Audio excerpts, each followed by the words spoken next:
member. We don't really have a membership structure as such. You're a founding member. Well, Not just a member. I don't know if you can give me that credit, but anyway, of Friends of Tecumseh Forests, which is the group that is holding this event tonight. This is the inaugural event, or at least the first talk of the speaker series, the fall speaker series, and we'll tell you more about the other events planned at the end. I just want to start off with a land acknowledgement, if I could, and I'm going to read the notes. So,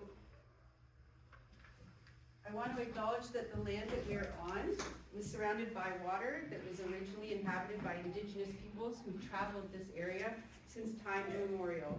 This territory is within the lands honored by the Wampum Treaties, agreements between the Anishinaabe, Haudenosaunee, Lenni Lenape, and allied nations to peacefully share and care for the resources around the Great Lakes. Specifically, we acknowledge the presence of the Three Fires Confederacy of the Ojibwa, the Odawa, the Potawatomi, and Huron-Wendat peoples. And I myself am dedicated to continuing to learn more about honoring our Indigenous history and culture in the region, while remaining committed to moving forward respectfully with all First Nations and Métis people in Canada. And as we're in Tecumseh, I'll just acknowledge that the town is named after Chief Tecumseh, who was a Shawnee war chief born around 1768, and who became a significant figure by uniting various indigenous nations to resist American expansion onto their lands. So with that, I should mention too, if you need washrooms, they're down the hall, go out the door and down the hall to the end, and you're free to come and go as you need to for that reason. So I have the honor of introducing our first speaker in the series, co-founder, Steve Colombo. And Steve is a consultant on environmental issues related to forests, climate change, and forest management. He has more than 35 years experience as a research scientist with the Ontario Ministry of Natural Resources and Forestry, where he conducted research concerning forest carbon, adaptation to climate change, and regeneration of forests. He earned a PhD in forestry from the University of Toronto and has published more than 120 technical and scientific papers and 2 books. He also wrote, and Dundurn Press published, a biography of his father and his father's friend, a German paratrooper who he met in the waning days of the Second World War. Steve is an avid hockey player and practitioner of the art of bonsai, and he spends much of his time with the family's dog, Nico, a medium-sized dog with an oversized personality, who is a constant reminder of the importance of patience. So with that, I'll pass it over to you. So as Jane said, thank you all for coming to our inaugural meeting. It's been 3 years that the group's actually been active, but this is the first public event that we're holding where people are coming and participating with us. So thanks very much for showing up, and we look forward to seeing you today and hopefully with future events too. So I'm going to start by talking about me. It's not my favorite topic, but I wanted to give you a little bit of a background about my personal journey to where I came to today in my relationship with the urban forest. So we all come to have an interest in nature and the natural world in different ways, and I wanted to share with you the way I came to this point, to be interested in urban forestry and the urban forest. So I'll go way back. My family has a long history in forestry, not forestry so much as cutting trees. My mother's father and her grandfather were both loggers. They logged Coburn Island, which is up near Manitoulin Island, and the Bruce Peninsula. And my father, in the 1930s, was a lumberjack. And he not only logged trees also in the Bruce Peninsula on Sound area, but also north of Blind River, an area where I myself went and worked leader in forestry. So, and I didn't know this, it wasn't really part of the family legacy growing up, this connection to trees and forests, but once I became involved in forestry, I did learn about that part of my own heritage, and it wasn't instrumental in me getting to where I came to be, but it sort of filled in some gaps, perhaps unknowingly passed down to me through the years. So my involvement in forestry began when I was 17 years old. I became a junior ranger. I don't know how many of you are familiar with the junior ranger program, and went and was stationed about 50 miles north of Elliott Lake in the middle of wilderness.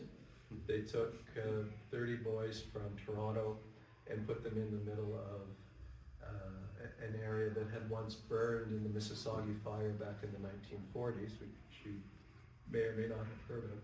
It was a huge area that burned through the summer of, I think it was 1949, and was only put out late in the winter when the winter snows and cold came. It was, incidentally, an area where my father, when he went and worked north of the Blind River, was also located, and where he did some of his lumbering. And the book Jane was mentioning that I wrote about him, which is a biography, includes a description he left with me of his time as a lumberjack in the north. When I got back from Northern Ontario, I decided to pursue a career in forestry. I went to the University of Toronto for an undergraduate degree in forestry, graduated from that, developed an interest in forestry research along the way. During my undergraduate training, I spent several summers working again in the wilderness of Northern Ontario, this time north of Sudbury. And my main mode of transportation to work was the canoe, and this is a picture of me quite a while ago on my way to work. You can see I'm almost smiling, and it's because when you're out on the lake in the summer in Northern Ontario, the bugs aren't able to get at you. So as soon as we hit the shore, of course, the bugs descended on me from all angles.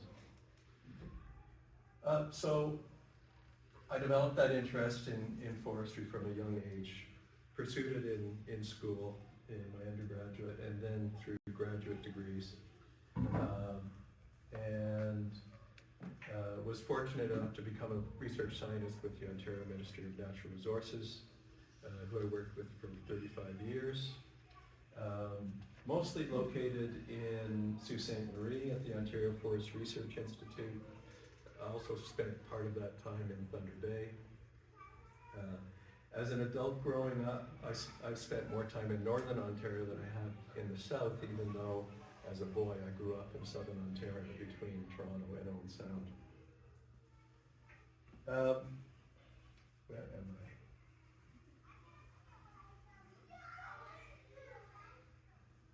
So I retired about 10 years ago and entered a period of being a forestry consultant, which I'm still doing. And upon retirement, my wife and I, Sonia, moved to Tecumseh. And the only reason we moved to Tecumseh was because of the trees. It's probably hard to believe when you think about it, because Tecumseh itself is only about 4% forested. It is actually one of the least forested parts of the entire province. And this is where I chose to come to get closer to trees. It's pretty anomalous, but here we were. The time I was here, though, it became very clear to me that there were problems with the town of Tecumseh and its management of its trees. We were seeing over time more and more losses of trees. We were concerned about the lack of the town's presence in managing the trees, and that caused us to form this group that became Friends of Tecumseh Forests. And it started with myself and my wife Sonia and Jane, and we've pursued it since that time to become more actively involved in the community.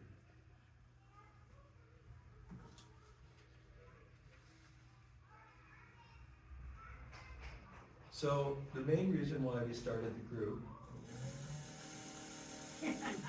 We all look at that sound. it seemed like every day we were hearing chainsaws and chippers. And it was just nonstop. Most of the trees that were being removed were on private land. Some of them were on town land. The trees on town land are regulated by the town's forester. And he decides, if you've ever walked around and seen trees with pink dots painted on them, those are him going around and identifying trees that are potentially dangerous and need to be removed. So that's a regulated form of removal. More troublingly are the removal of trees on private property. That's totally unregulated in the town of Tecumseh. And people will remove trees for a variety of reasons, many of which have nothing to do with the health of the trees themselves.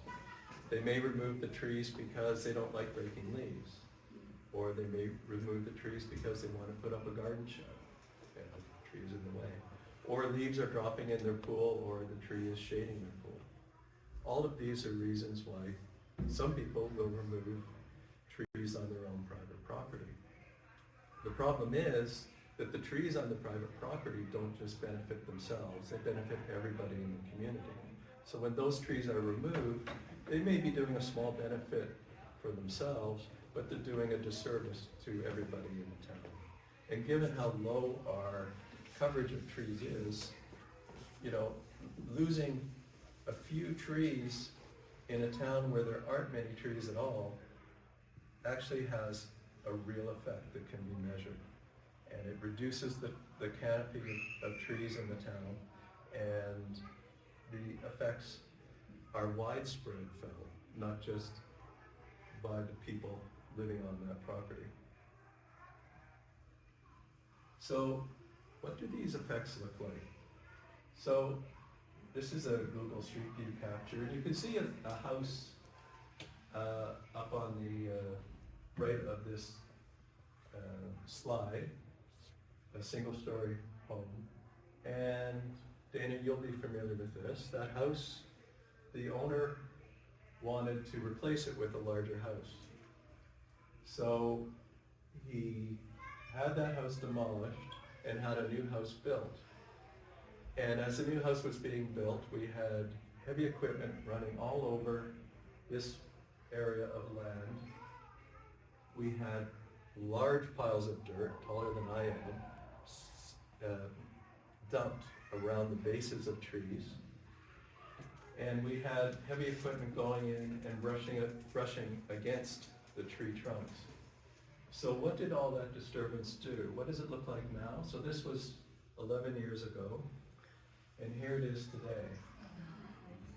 And it's all because the owner wanted to have a larger house. Now, he could have still had the larger house if the people doing the construction had been aware or cared that the practices they carried out when they were doing their home construction could do this to the trees that were there.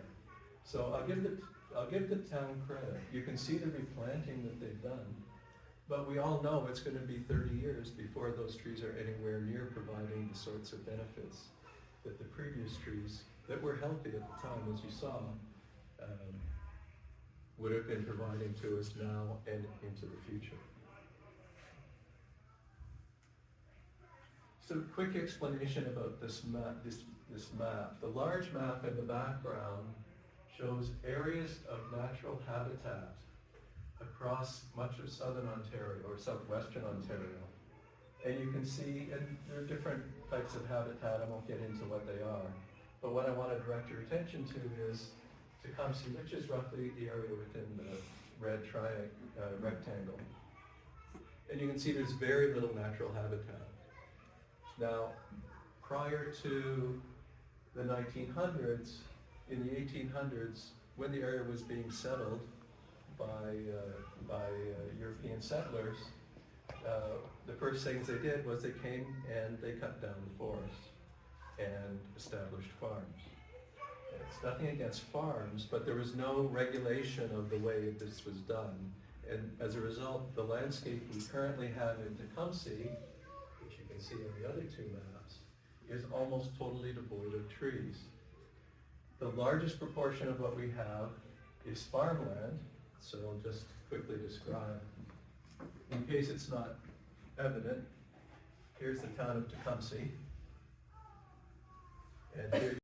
And here it is again. See it? To me it looks like a llama. So the inset map on the left shows the parks and trails in Tecumseh. So they're shown in the green. And you can just see how small those areas are in terms of the total area of the town.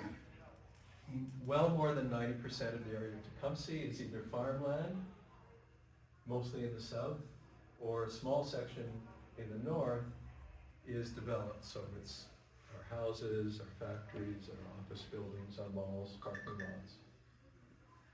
We have only two small areas of natural protected area in all of Tecumseh, and they're shown McAuliffe Woods and Fairplay Woods in the inset map on the right.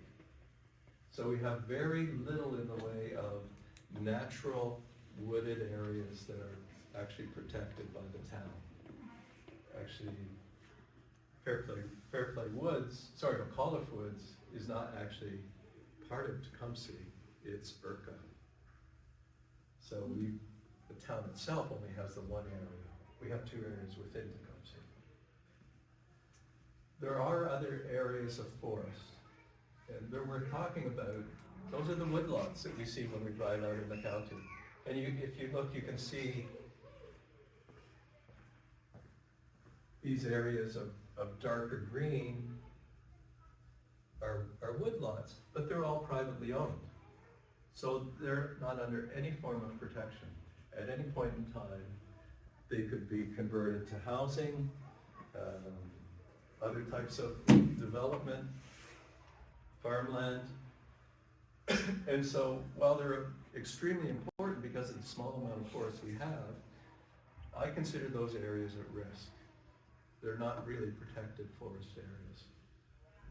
So looking overall at the town of Tecumseh, you can see the urgent need for attention being given to the protection and increase of forests in the town.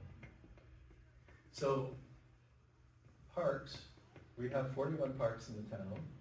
They're shown in the left-hand insert by the green areas. Most of them are relatively small. All of them look like this.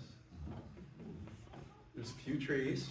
They're mostly grass. I consider them sort of legacy parks from the 60s and 70s when the parks would be established to provide areas for people to go and kick a soccer ball, throw a football, have a picnic. They weren't designed with the natural environment in mind. So they really contribute very, very little to the encouragement of natural processes, the plants, the animals, the insects that go in making healthy ecosystems that we all rely on. The town is making some efforts to establish naturalized areas. This is an example from Lakewood Park. But these areas they're just exceedingly small. They make very, very little difference. They're coming in as naturalized areas. They're not nativized areas. And I'd make a distinction between naturalized and nativized. Naturalized, they're allowing things to come in. They planted trees, but they've allowed other types of plants and shrubs to come in that are there naturally or that will seed in naturally. Those aren't necessarily native. And I'll talk later about the difference and importance of native plants compared to plants other types of plants that we'll find occurring naturally in our environment. But I do give the city credit for bringing attention to the importance of getting away from the idea of parks just being grassy green spaces. And I will say quickly in response to my wife, I know we have grass in our yard, but it's a very small proportion of the total area. So I'm going to run through this very quickly. I'm sure you all know what makes up the urban forest, but let me just go through the different elements that compose it. So for me, when I think of the urban forest, I'm a forester by training. I think of trees, and trees are, of course, an important part of the urban forest. We're in what's called the Carolinian, or the deciduous forest zone of North America. It is almost totally deciduous species that compose the species of trees that occur in this zone. Here you've got examples of catalpa up on the far right. You have McAuliffe Woods down in the bottom, Lakewood Park in the center, and again Lakewood Park up top. So we're in what's called the Carolinian forest, but we're actually at an interzonal area. So we're at the very top end of the Carolinian forest, the very northern end of it, but we're actually also at the very southern end of what's called the Great Lakes St. Lawrence Forest.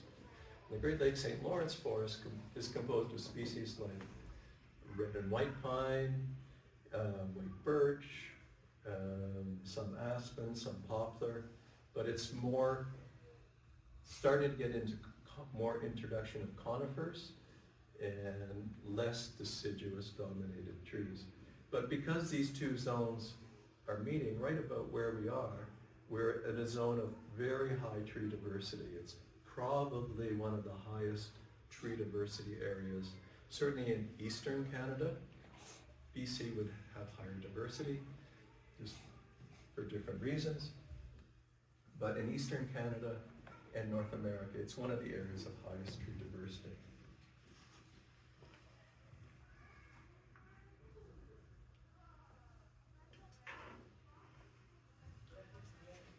So, in addition to trees, there's shrubs and other plants. And as a forester, I'll say, I seldom thought about the shrubs and other plants. It was all about the trees. So I didn't see what was at my feet because I was always looking up. The importance, though, of shrubs and other plants has been brought home to me very recently, actually through Jane and Sonia, who have become very devoted native plant gardeners. And watching them introduce native plants into their gardens has alerted to me just how many different species there are, how diverse the native plants that occur here are, and the importance of them to the total forest ecosystem. So this is also an important part of the urban forest. Insects are a natural part of the urban forest as well. Here you can see a hummingbird moth, which I had no clue existed at all until Sonia pointed it out to me one day. And it was feeding on a monarda plant, and I had no idea it existed either, which is an amazingly beautiful plant. We're all familiar with the monarch. It's really an iconic species that occurs here, and we're all concerned about it because of the threats that are occurring to its habitat. We all love the monarch, but we should also love the black digger wasp. The black digger wasp, I was reading about it. Does anybody know the life cycle of the black digger wasp? Did you know? You didn't know that the black digger wasp lays its eggs underground. And did you know how it feeds its young? No, you didn't. It collects grasshoppers, it buries them underground, and it lays its eggs on the belly of the grasshopper. And when the larvae hatch, the grasshoppers are there for them to feed on. It's an amazing part of the life cycle. So the black digger wasp helps us deal with a damaging insect, the grasshopper, which also should have the right to exist, but we don't want too many grasshoppers. So fortunately we have the black digger wasp. I think 10 years ago, when I was thinking more as a forester and less as, I don't want to call myself an environmentalist, but thinking more as an environmentalist might, I probably would have been tempted just to swat and kill that black digger wasp. Any flying insect that had a stinger, I probably wanted to kill. The same with spiders. And now I appreciate the black digger wasp. They're very docile creatures. There's very few actually of our potentially stinging insects will sting you. They're very docile. They're not interested in us. But we've been trained, or it's a natural instinct of us to want to kill them. I will say with spiders, I'll tell you just how my approach has changed. Whenever we would see a spider in the house, Sonia would tell me, go kill that spider. I didn't say you can go kill it yourself, so I would kill it for her. No, you did. What's happened is, I no longer kill the spiders. They're very easy to collect. If they're in the house, I'll get them on a piece of paper or a broom or something else.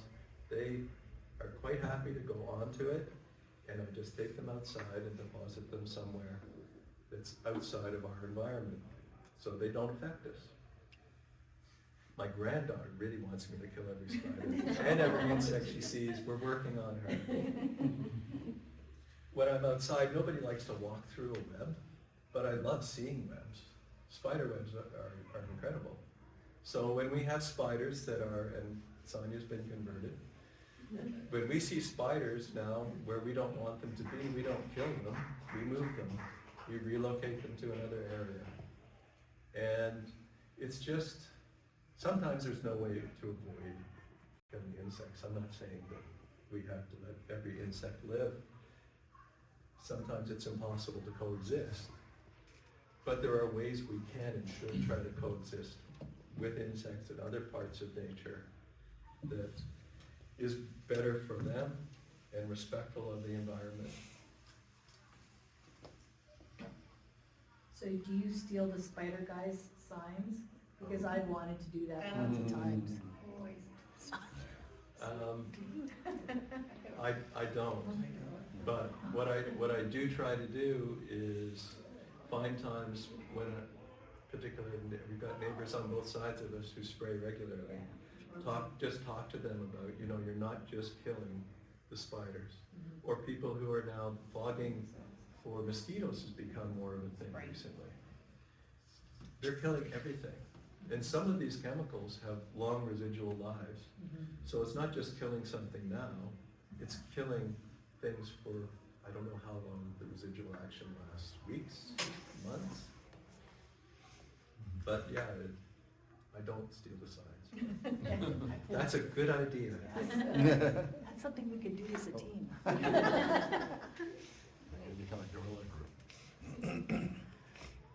So one day this year in our backyard, my wife is this is mostly about you actually, now that I think about the presentation. My wife does regular bird counts, and this is a picture she took in our backyard of American goldfinches eating native coneflower seeds, coneflowers that she planted in the backyard. Which coincidentally, those coneflowers, the flowers last forever. So many of the ornamental plants that she would have in her garden might bloom for a week or two. The coneflower lasted over a month, I'm sure. Tremendous. But one day when she was doing her bird counts, which she reports somewhere into a citizen science forum, she counted almost 40 species of birds in our backyard. Wasn't one day. That that was, that was 1 year. No, Different species. no, there was one day you were close to 40 species. Yes, there was. It's his presentation.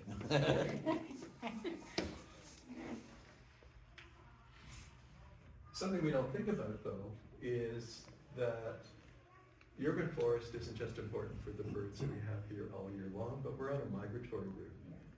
So the small, the 4% forested area, think what that does to the migrating bird species that are maybe here only passing through for a week or two each in the spring and the fall. But if we can increase the urban forest, we're going to give them areas where they can stop and rest and feed for short periods of time while they're on that migration. It'll help overall for many species of birds that pass through the area. And right now, with such a small forest area, we're not helping those migratory species the way we potentially could.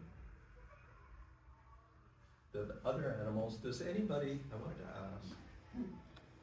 ask, does anybody know which animal or animals in this slide are not native to Tecumseh? Coyotes. Sorry? Coyotes. Very good. Did you know that our eastern coyote is actually a cross between the western coyote and the eastern wolf? Yes. Yes. It's actually not a pure coyote. It's a mixture of those two species. But the eastern, that coyote was actually the western coyote that migrated. So it is not native. Very good. There's one other one, I'll tell you. Does anybody know which that might be? Very good. The possum is not native, but it is actually considered a beneficial non-native species because of the things it does, for instance. The insects it eats, for instance. Many people, how can I put this?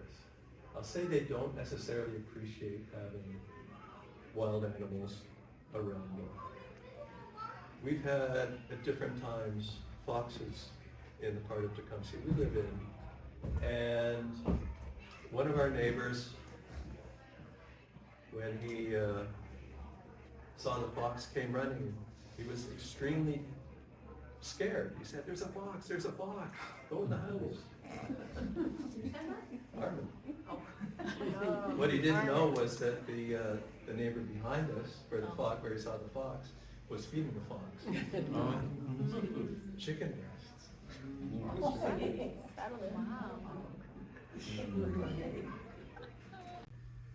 So people are also part of the urban forest, but we all have different attitudes about it.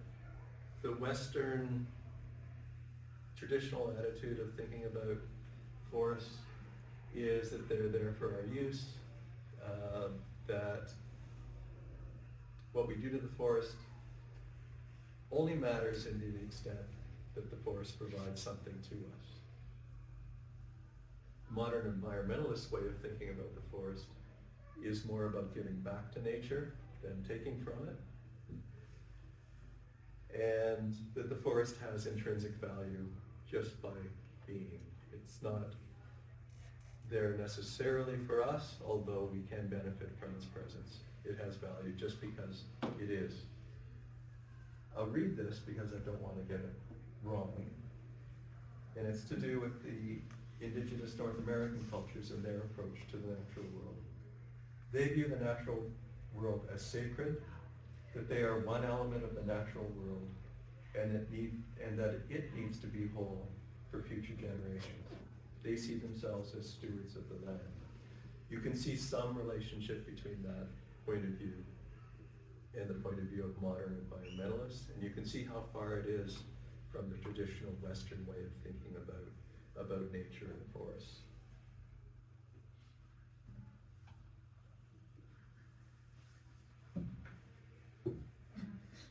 So, I wanted to quickly run through the things that in the last year that we've become more active. What is that? See what happens when there's a shortage of trees. It's very hard on the dogs. So I wanted to quickly run through the things that the Friends of Tecumseh Forests has done this year. We were fortunate to be asked to be direct contributors to the town's urban forestry and naturalization management plan that's currently underdeveloped. We were invited to come in as one of a few groups to be able to share our views of what that management plan should look like.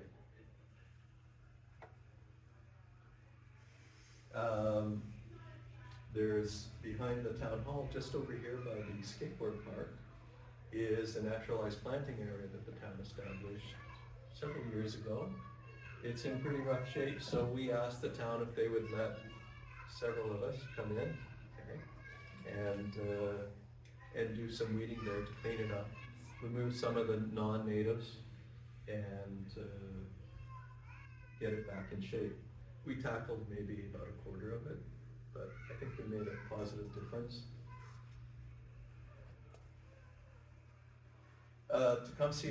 Tecumseh's Farmers Market, we had an information booth at in August, and I expected that we would have a few people maybe look from the past at the booth and walk past. I was absolutely astounded at how many people came up, wanted to ask what the group was about, wanted to encourage us in what we were doing, and the response was actually extremely promising and encouraging. It's right by your house, right? We established a guerrilla garden. I've been told I shouldn't call it a guerrilla garden, but it was because we didn't get town approval. It's on town property, it's on Arlington Boulevard, and it was established with two thoughts in mind. One was as a demonstration area for native plants planting and what they look like and the benefits they can bring you. It was also a way for us to get the message out just about the existence of Friends of Tecumseh Forests and the signs. And the other one on the left is Jane's garden. Yes, this is Jane's garden to show what they look like when they're more developed. That was earlier in the year. But it will eventually look like Jane's. It looks like that now. And we were concerned when the town, because the town mows that part of the boulevard, that they would just mow it over. So we put up those small fences, but we still weren't convinced. So when the lawnmower guys came around, I was standing at my window watching, wondering what they were going to do.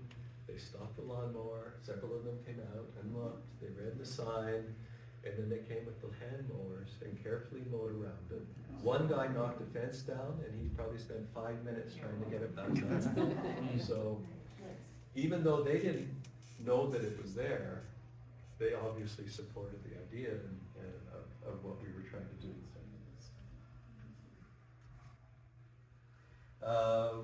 We did submit a proposal to Tree Canada, to one of their funding initiatives. The idea was to It's on your Take- house, right? take one of the town's parks, one of those green deserts, grass deserts that we saw, and turn it into a native plant park. Unfortunately, it didn't get approved. The town did tell us, however, that once they have their forestry plan in place, that they wanted to work with us and resubmit to other funding initiatives, and hopefully we can do that collaboratively with the town, and something that the larger group can get involved with, because we were going to be providing the labor to get the plant material, get it established, and do some tending of it over time. We've spent quite a bit of time advocating for better tree protection, not better, for any tree protection at construction sites. This is one of the most damaging events that's happening today in Tecumseh, and it's totally unregulated. There are no bylaws, there are no guidelines in place in the town of Tecumseh to protect trees when construction is taking place. This top left photo, so this White House here is a new build, and this tree, which you can see the dieback on at the top, was a very healthy, vigorous, mature Tecumseh tree prior to that build taking place. Remember the picture I showed you where we had a transition on Arlington Boulevard from a nice, fully treed lot to one with no trees on it because they all died? This tree's been affected, so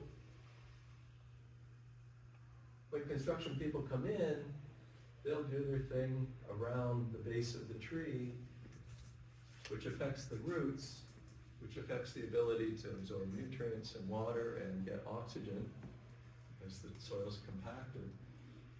And it might take 3 or 4 years, or 2 or 3 years, for the tree to start to be affected by it. But what happens is the tree then goes into a cycle of increasingly more and more damage, and then the town will come through, they'll spray paint a pink dot on it, and they'll come around and remove it because of the construction without any forethought about how can we do the construction and protect the tree. It is possible to do both. You can see on the right-hand side the tree protection policy for the city of Toronto. They've had that policy in place for almost a decade. There's no reason Tecumseh couldn't have had it in place before now. And you can see that cover photo how there are barriers put up around the bases of trees to protect the roots and the tree itself from physical damage. Often what happens, just to move on to the topic, often when a builder comes onto a site, the first thing they'll do is they'll cut down all the live trees. This is an example of a recent house start that's happening. It's also on Arlington Boulevard. And you can see several very large, mature, healthy trees that were cut down, even though they're way at the back of the property and they're not going to be affected by the foundation. First thing they do, let's go in and cut down the trees because they're going to be in our way. The picture, second from right, it's maybe a little hard to see, but what happened was physical injury to the stem of that tree where there was a large vehicle backing up and it rubbed the tree and caused physical damage. So that creates an opening for insects and, more importantly, diseases to get into the tree that could over time cause, again, the tree to... About 10 years ago, they put a subdivision in LaSalle, Yeah. cleared a woodlot, and then they had the nerve to name all the streets after all the trees that they took out. It's funny how that happened. Interesting. Yeah. I will say Windsor has recently implemented tree protection guidelines. If you go down the East Hero Parkway heading, west, there's construction going on before you get to Howard Avenue, all along the northbound road that parallels. And you can see where they have put tree protection around those trees while the construction's taking place.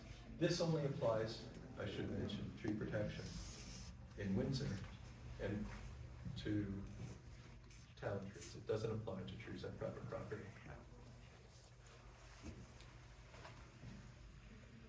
Okay. Move along.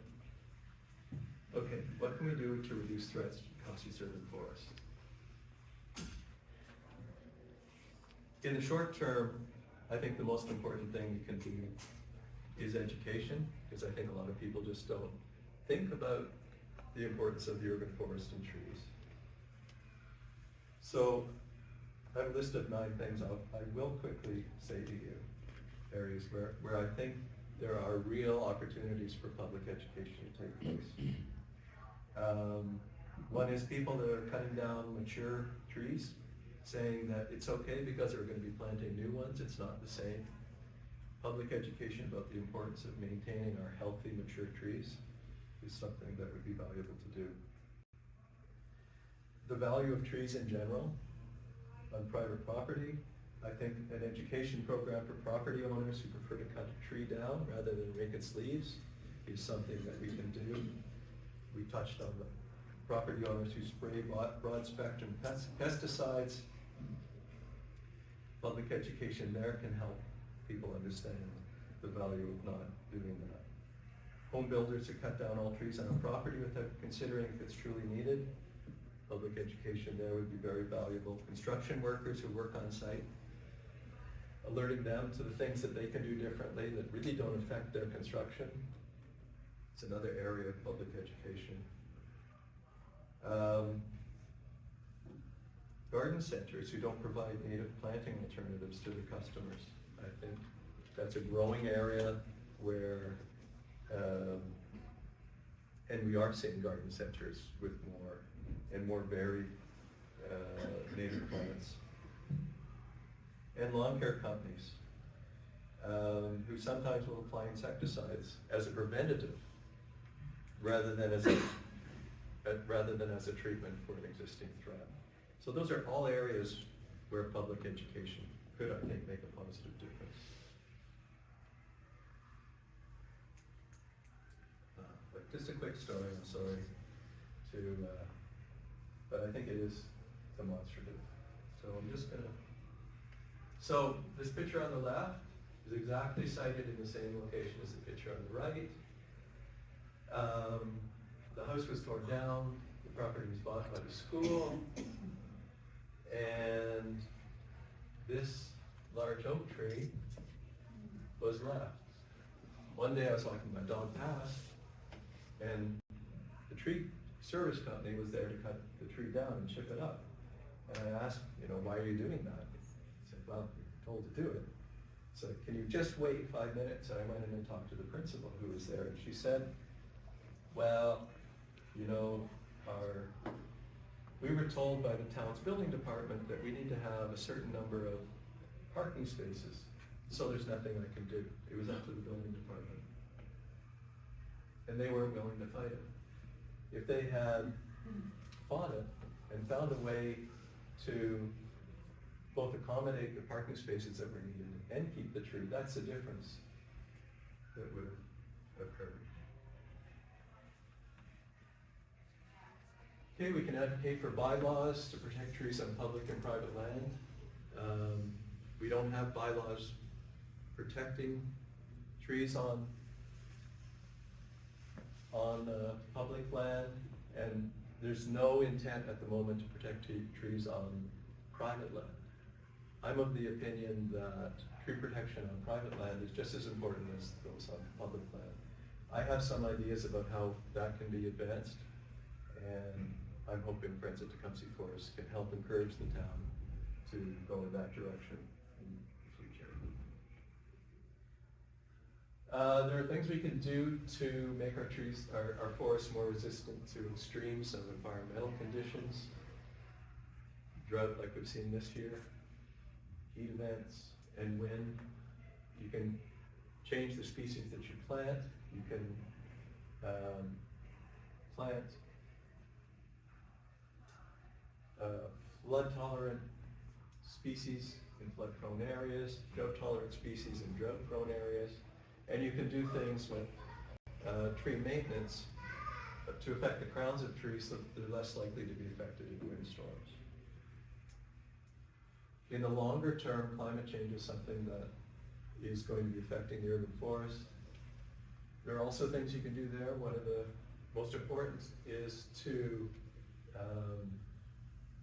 plant your species with high diversity in mind, just because the greater diversity will mean that you're more likely to have something that will do well as the climate increasingly changes and becomes more extreme. Don't plant species that are near their southern range limits. Here's an example of white spruce. So this is historically the range of white spruce, the areas in green. There's a climate projection in the right-hand graph, and you can see how far north the areas that are climatically suitable for white spruce have moved, but within about 25 years. So what you plant can in the long term have a major effect on the health of the urban forest. So that's the end of what I had to say. I wanted to leave you with one thought from Jane Goodall. And as she left us, I think, an incredibly important message, which was, she said, individually we can't change the entire world, but if we choose to, we can change the part of the world right around us to make it a better place. Very wise words. Thanks for listening, and I hope you'll want to help make Tecumseh Forests stronger and bigger.